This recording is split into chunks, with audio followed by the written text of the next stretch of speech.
الشيطان الرجيم بسم الله الرحمن الرحيم يا أيها الذين آمنوا استعينوا بالصبر والصلاة إن الله مع الصابرين ولا تقولوا لمن يقتل في سبيل الله أموات بل أحياء ولكن لا تشعرون۔ تحویل قبلہ کا مسئلہ بیان کیا۔ اب جس وقت تحویل قبلہ کا مسئلہ بیان ہوگا اور لوگ ایک قبلہ کو چھوڑ کر دوسری قبلے کی طرف منہ کر کے نماز پڑھیں گے تو وہاں پر جو موجود اس قبلہ کی عقیدت کرنے والے لوگ ہیں وہ پروپیگنڈا کریں گے، لڑائی جھگڑے تک نوبت آئے گی۔ تو دشمنان اسلام کی طرف سے کوئی مصائب تکلیف کا اگر سامنا ہوا تو پھر آپ لوگوں نے کیا کرنا ہے؟ صبر کے دامن کو تھام کے رکھنا ہے اور اللہ تعالیٰ کی مدد کو طلب کرنا ہے، نماز پڑھنی ہے، صبر کرنا ہے، کیونکہ اللہ کریم کی ذات کیا ہے؟ صبر والوں کے ساتھ ہوتی ہے۔ اس سے پہلے جناب نبی پاک صلی اللہ علیہ وسلم کی 2 بار صفات بیان کی گئی ہیں کہ ہم نے جو آپ کے اندر رسول بنا کر بھیجا ہے اس میں کون کون سی صفات ہوں گی۔ پہلی صفات یہ ہوں گی کہ وہ اللہ کی آیات لوگوں کو پڑھ کر سنائیں گے کہ اللہ کی طرف سے جو پیغام ہے وہ لوگوں تک پہنچے گا، تو اللہ کریم کی ذات کا منشا اور مقصد جو اللہ کریم چاہتے ہیں بندے سے، اس کا جو عبادت کرنے والا بندہ ہے، اس سے پیار کرنے والا بندہ ہے، اس کو معلوم ہو جائے گا کہ اللہ کریم کو کون سی چیز پسند ہے اور کیسی طریقے سے پسند ہے کہ ہم وہ طریقہ اپنائیں جس سے ہم اللہ کی محبت کو حاصل کر سکیں۔ تو وہ قرآن مقدس کی آیات پڑھ کر سنائیں گے جس سے اللہ کریم کی ذات کا جو مقصد ہے، اللہ کریم کی ذات کیا چاہتے ہیں، وہ بندے کو سمجھ آ جائے۔ دوسرا، کتاب اللہ کے جو الفاظ کی کیفیت ادا ہے اور اس کے مطالب ہیں، معنی ہیں اور اسرار و رموز ہیں، وہ لوگوں کو سکھائیں۔ یہ الحکمت کے اندر کیا ہے؟ وہ بات آتی ہے۔ اور تیسرے نمبر پر یہ ہے کہ اپنی سنت اور اسوہ حسنہ کے ذریعے کتاب اللہ کے احکام کی صحیح تعبیر و تصویر اور ان کے عملی نمونہ بتائیں۔ اور چوتھی بات یہ ہے وہ یزکی ہیں کہ ظاہری تعلیم کے ساتھ ساتھ لوگوں کی روحانی تربیت کریں کہ ان کے عقائد اچھے ہو جائیں، اعمال اچھے ہو جائیں اور اخلاق کا تزکیہ ہو جائے کہ تمام امور دین جن لوگوں کا۔ اور پانچویں نمبر پر یہ ہے کہ تمام امور دین جن کا لوگوں کو علم نہ ہو اور نہ ہی وہ کسی ذریعے سے ان کو علم حاصل کر سکے، خدا تعالیٰ کا پیغام ایسے تمام امور میں اللہ کی طرف سے ان کی رہنمائی کرتا ہے۔ اور اس آیات میں جتنی بھی وَيُعَلِّمُكُم مَّا لَمْ تَكُونُوا تَعْلَمُونَ، یہ وہ چیزیں ان کو سکھائی جا رہی ہیں جو آپ عام انسان کی طاقت سے باہر ہیں، یعنی وحی کے ذریعے ان کو معلوم ہو رہی ہیں۔ اور یہ جتنی بھی صفات ہیں یہ رسولاً سے حال ہیں۔ اس سے مطلب یہ ہے کہ یہ جتنی صفات و حیثیات ہیں اللہ تعالیٰ نے آپ کو اس سے متصف بنا کر بھیجا ہے۔ یہ لوگوں کی طرف سے آپ کی ڈیوٹیاں نہیں ہیں بلکہ اللہ کریم نے آپ کو ان چیزوں کے ساتھ موصوف بنا کر بھیجا ہے۔ فَاذْكُرُونِي أَذْكُرْكُمْ وَاشْكُرُوا لِي وَلَا تَكْفُرُونَ، تم مجھے یاد کرو تو میں تمہیں یاد کروں گا، اور وَاشْكُرُوا لِي وَلَا تَكْفُرُونَ، اور تم میرا شکر ادا کرو، ناشکری نہ کرو۔ یعنی میں نے جو تمہارے اوپر دین اسلام اور ہدایت اور جو میں نے انبیاء علیہ السلام اور انتخاب کی ہوئی بندوں کے ساتھ جو میں نے تمہیں کیا دیے انعامات نوازے ہیں، اس کی وجہ سے میرا کیا کرو؟ شکر ادا کرو۔ اور جب تم میرے انعامات کے شکریہ کے طور پر ہر وقت مجھے یاد رکھو گے، صرف میری عبادت کرو گے اور صرف مجھے ہی پکارو گے، تو میں تمہیں اجر و ثواب اور مزید انعامات و اکرام سے کیا کروں گا؟ نوازوں گا۔ تو تم شکر کرو گے اور ناشکری نہیں کرو گے تو تمہارے اوپر کیا ہوں گے؟ مزید انعام و احسان کیے جائیں گے۔ یا ایھا الذین آمنوا استعینوا بالصبر والصلاۃ، اے ایمان والو مدد مانگو نماز کے ساتھ اور صبر کے ساتھ اور نماز کے ساتھ۔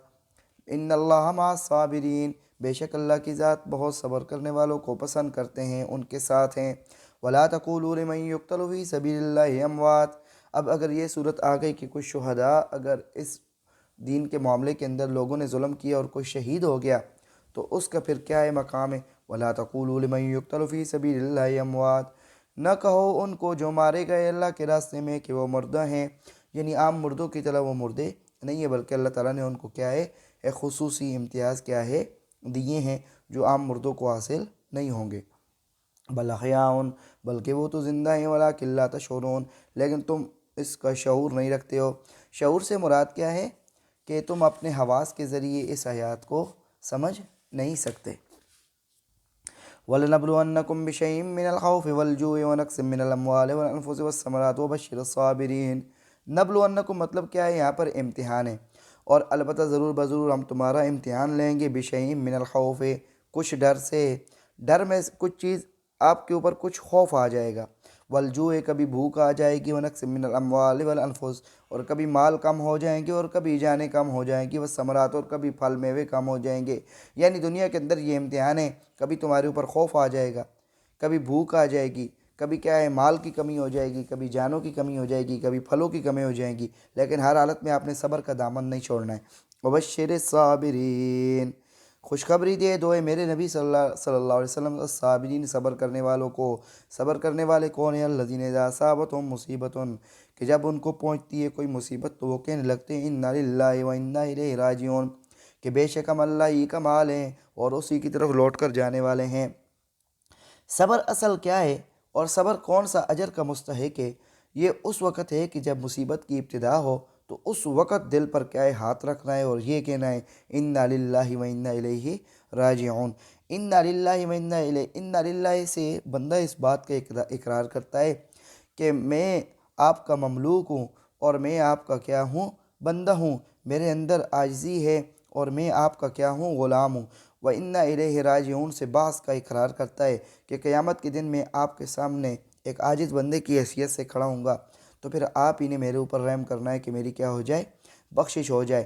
تو جب یہ بندہ مصیبت جب اس کے اوپر آتی ہے، بہت مشکل ہے، کسی کے بچے فوت ہو جائیں، کسی کے مال ڈنگر فوت ہو جائے، روزی روٹی جس کے اوپر لگی ہوئی ہے، پھل جو ہے سالوں کے بعد تیار ہوتا ہے وہ خراب ہو جائے، فصلیں خراب ہو جائیں، ایسے ہی کوئی خوف آ جائے، بندہ گھر سے نہ نکل سکے، کسی بیماری کی وجہ سے، دشمن کے خوف کی وجہ سے نہ نکل سکے، تو بہت بڑی مصیبت ہے۔ تو اس وقت بندے کے منہ سے کوئی ناشکری کے الفاظ نہ نکلیں، بلکہ یہ نکلیں کہ انا للہ و انا الیہ راجعون۔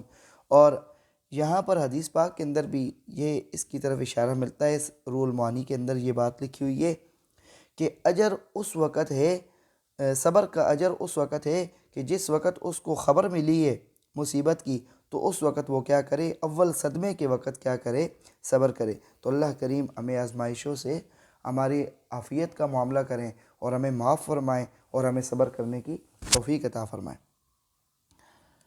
اولئک علیہم صلوات من ربہم ورحمہ، یہی لوگ ہیں کہ جن کے اوپر ان کے رب کی طرف سے بڑی عنایتیں ہیں، یہ صبر والے جو لوگ ہیں، ورحمہ اور بڑی مہربانیاں ہیں، واولئک هم المہتدون اور وہی لوگ ہیں سیدھی راہ پر۔ صلوات ان کی جب نسبت اللہ کی طرف سے کریں گے تو یہ مطلب ہوگا کہ اللہ تعالیٰ اپنے بندوں کے اوپر عفو اور رحمت اور برکتیں اور ان کو کیا ہے عزت دیتا ہے دنیا اور آخرت میں۔ یہ اللہ تعالیٰ کی طرف سے صلوات کی کیا ہے نسبت ہے۔ اور جب بندوں کی طرف اس کی نسبت ہو تو یہ ہے کہ وہ اللہ تعالیٰ سے یہ چیزیں مانگتے ہیں کہ یا اللہ تو ان کے اوپر رحمت بھیج، ان کو معاف کر، ان کے پر برکت نازل فرما اور ان کو کیا ہے عزت عطا فرما۔ اولئک علیہم صلوات من ربہم، یہی لوگ ہیں کہ جن کے اوپر عنایتیں ہیں ان کے رب کی طرف سے، ورحمہ اور مہربانیاں ہیں، واولئک هم المہتدون، یہی صبر والے جو لوگ ہیں اور نماز کو نہ چھوڑنے والے جو لوگ ہیں، یہی لوگ ہیں جو سیدھی راہ پر قائم ہیں۔ یہ دیکھیں کتنی اہمیت ہے کہ جب مشکلوں میں پڑھو تو پھر نماز کی طرف کیا ہے توجہ کرو۔ اور جناب نبی پاک صلی اللہ علیہ وسلم بھی کوئی مشکل جب معاملہ آتا تھا تو نماز پڑھتے تھے اور مسجد کی طرف کیا ہے جاتے تھے۔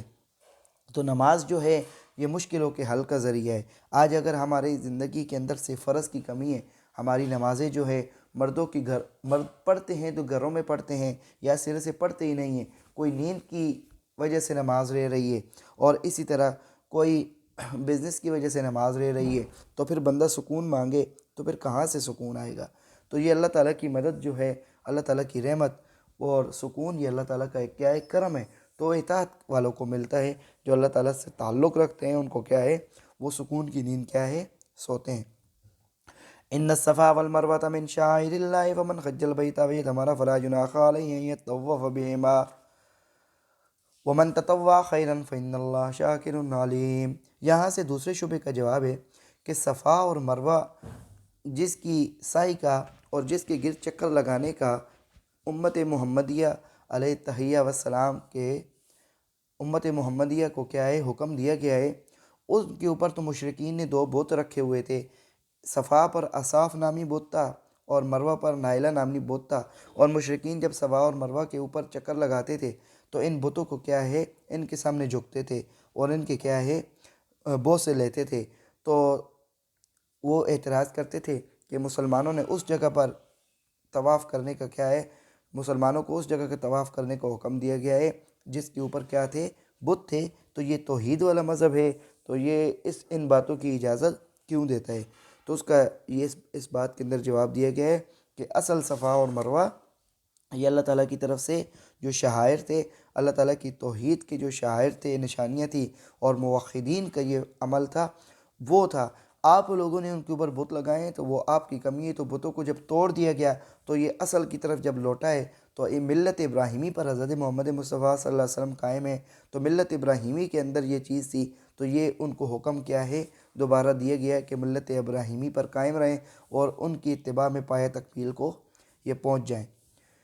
تو یہ اس شبے کا کیا ہے جواب ہے۔ ان الصفا والمروۃ من شعائر اللہ، بے شک صفا اور مروہ من شعائر اللہ، اللہ تعالیٰ کی نشانیوں میں سے ایک نشانیاں ہیں۔ فمن حج البیتا، جو بیت اللہ شریف کا حج کرے، او اعتمرہ یا عمرہ کرے، فلا جناح علیہ ان یطوف بہما، تو اس پر کوئی گناہ نہیں ہے کہ وہ ان کے درمیان کیا کرے، طواف کرے۔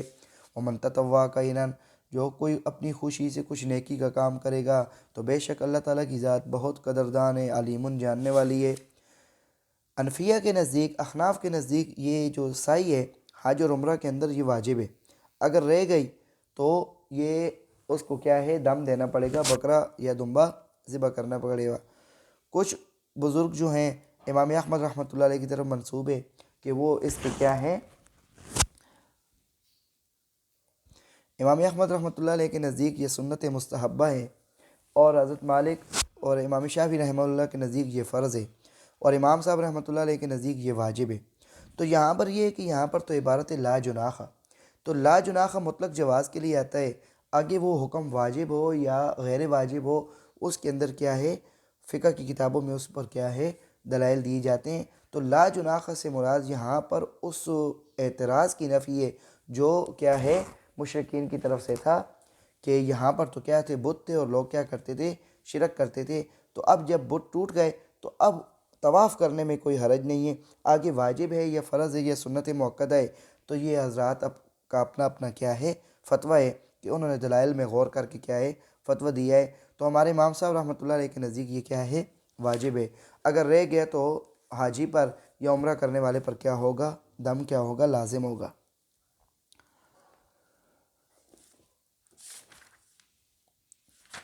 ان الذين يكتمون ما انزلنا من البينات والهدى من بعد ما بيناه للناس في الكتاب اولئك يلعنهم الله ويلعنهم اللائنون الا الذين تابوا واصلحوا وبينوا فاولئك اتوب عليهم وانا التواب الرحيم۔ بے شک وہ لوگ جو چھپاتے ہیں اس کو جو ہم نے اتارا ہے، من البینات کھلے کھلے جو دلائل صاف صاف باتیں ہیں، والہدا اور ہدایت کی باتیں ہیں، من بعد ما بیناہ للناس بالحق، اس کے بعد کہ ہم کھول چکے ہیں لوگوں کے لیے کتاب کے اندر، یعنی جو ہدایت کی باتیں ہیں بعد اس کے کہ ہم نے اس کو کتاب کے اندر لوگوں کے لیے کھول کر بیان کر دیا ہے۔ اولئک یلعنہم اللہ ویلعنہم اللائنون، یہی لوگ ہیں کہ ان کے اوپر کیا ہے اللہ کی طرف سے لعنت ہے، ویلعنہم اللائنون، اور لعنت کرنے والے بھی ان کے اوپر کیا کرتے ہیں لعنت کرتے ہیں۔ الا الذین تابوا واصلحوا وبینوا، یہاں پر کتمان سے مراد کیا ہیں، وہ لوگ ہیں جو یہودی جو کتمان کرتے تھے کہ ان کے نزدیک تحویل قبلہ اور نبی پاک صلی اللہ علیہ وسلم کی صفات یہ ساری واضح تھیں، کھلی ہوئی بیان کی ہوئی تھیں، لیکن وہ پھر بھی ان کو کیا ہے چھپاتے تھے، تو اس وجہ سے اللہ کی طرف سے ان کے اوپر کیا ہے یہ لعنت آئی ہے، اور فرشتوں کی طرف سے بھی اور جنوں کی طرف سب کی طرف سے ان کے اوپر کیا ہے لعنت آئی ہے۔ تو یہاں پر مراد لعنت سے کیا ہے، یعنی اللہ کی رحمت سے کیا ہیں وہ دور ہیں، اور عذابوں کے اندر وہ کیا ہیں مبتلا ہیں۔ اور لائنین کا معنی کیا ہے کہ وہ نیک لوگوں کی دعاؤں سے کیا ہیں وہ دور ہیں، جب نیک لوگوں کی دعاؤں سے دور ہے تو یہ ان کے اوپر کیا ہے لعنت برس رہی ہے۔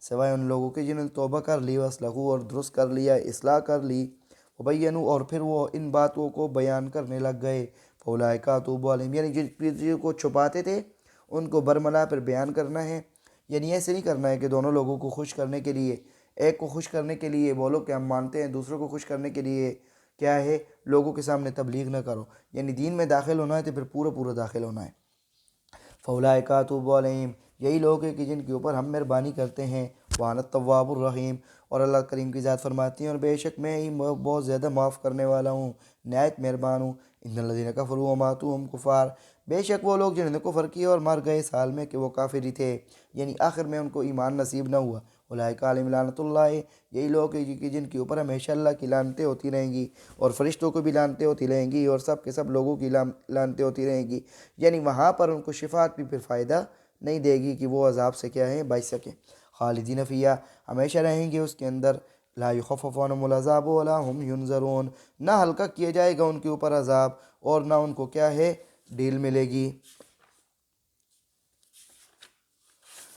یہاں تک مسئلہ بیان تھا تحویل قبلہ اور صفا اور مروہ کے بارے میں جو شبہات تھے ان کو کیا ہے ذکر کیا گیا۔ یہاں پر حیات شہداء اور انبیاء علیہ السلام کی حیات کے بارے میں بحث کی جاتی ہے، تو ہم انشاءاللہ آگے جا کر سورہ آل عمران میں اس کے اوپر جو مفسرین کرام سے باتیں منقول ہیں وہ ذکر کر دیں گے۔ اللہ کریم ہمیں اہل سنت اور اکثریت کے ساتھ رل ملنے کی توفیق عطا فرمائے تاکہ ہم مومنین کے راستے کو نہ چھوڑیں۔